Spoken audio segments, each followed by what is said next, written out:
So, what's at the end of this existence?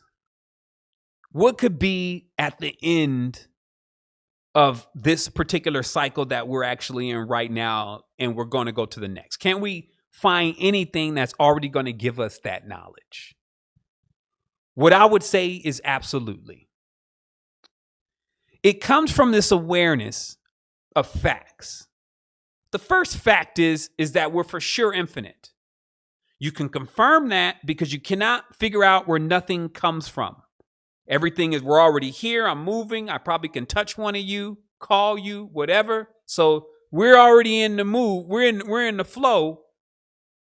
However, where did the flow start? Nobody knows. It's somehow beyond our realm of comprehension. So I latch on to that because that one key element right there allows me to defeat anything. You cannot tell me where nothing comes from, which would insist that it's all limitless and infinite. And even though I can't actually put my mind around that, that's actually what allows it to be. Great. So there's something else beyond this. And I don't want to be able to comprehend it with my mind, because if I do, I put it into the same trap that my mind is actually in. That's why I tell people the mind is a trap. If it wasn't, so many people wouldn't be stuck in it. The mind is a trap. If it wasn't, so many people wouldn't be stuck in it, stuck in their minds. Right? So think about this again. What could be at the end of this particular session? How would it all play out? I propose that it's very simple to see that as an infinite being, that means you at least have been somewhere before. You may have not been here, wherever here actually is. You may not even have been in a human body, whatever this actually is. But you are somewhere doing something because you are an infinite being, right? So if we've come into this realm and we don't have this recollection of actually where we were before, it gives us one of the most key components to what's actually going to happen when we depart.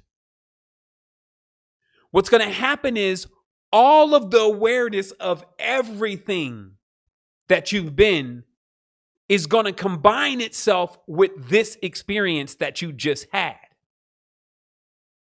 I'll say that again.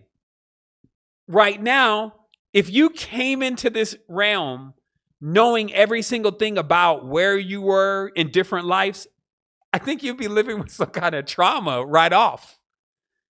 Like you would go into these flashes of you as an amoeba and you would have all this stuff go on. So there is a film that is put into your existence. Now, mind you, this film is sleep. This film is the illusion, okay? I want this to be very clear to you. The reason why you don't remember all your other existences and are not able to get linked with the unison is because the illusions of the lives that you began to come out of that framework of awareness that it was a game.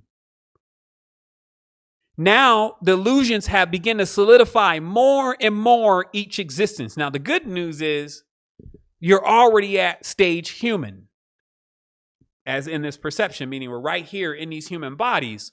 So generally, if you get one of these, you have enough soul force to at least climb up to the next stage, which you would say is somewhat like the angelics phase, flying, where time is not really relative.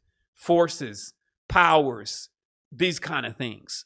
This next stage up, right? Which is not the highest stage. There's no such thing. But the next stage up reaches a certain level of hypersentience. One more grade up. What could it really be? Our geometry even shows us what it's going to be.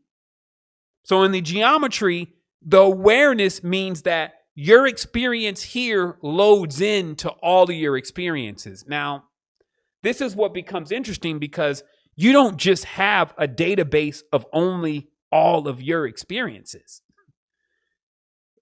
All is self. So your database is full of every experience. But what happens if a person's only used to working with half of the experiences? What happens if when the consciousness comes into the awareness of all that it exists as, the ego, let's say, takes hold again and says, but this is where I want to be, because that's what's good.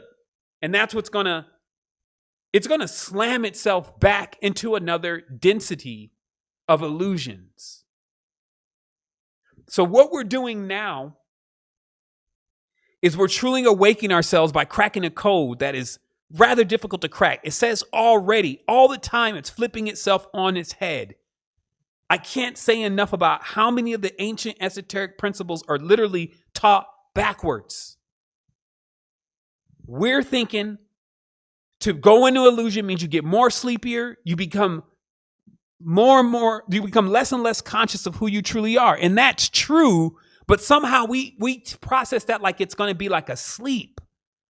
When really what's happening is how it would feel to us, because we're in it, is like an awakening, but it would be a false awakening.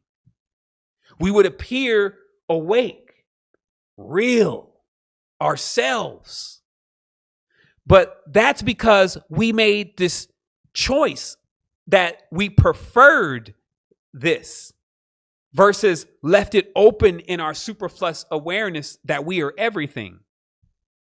Now that we're also in this, it's a point-to-point system. It becomes very similar to a prison, because each being is then confirming for the next being why exactly the game is real when it's not. And then what this would do is it would create what they call samsara, because you would get a concentration of beings, which is what we have now, where most of the planet believes that death, again, is a time of sorrow. Most of the planet believes that it only sits on one half of this throne. And then most of the planet also acts on others and wants them to do exactly what they want them to do. And this is why these realms become so chaotic. It's because, see, in the realm of the grandness, you could be whatever you want. Nobody's trying to control who you are. Like, I'm sitting there witnessing the whole thing, and I'm enjoy how many spectrums of light you're flipping through. I'm not trying to tell you you should just be blue, or you should choose one of the polarities. But again, we walk into our relationships with these exact actions, and then we're wondering why the fire gets put out.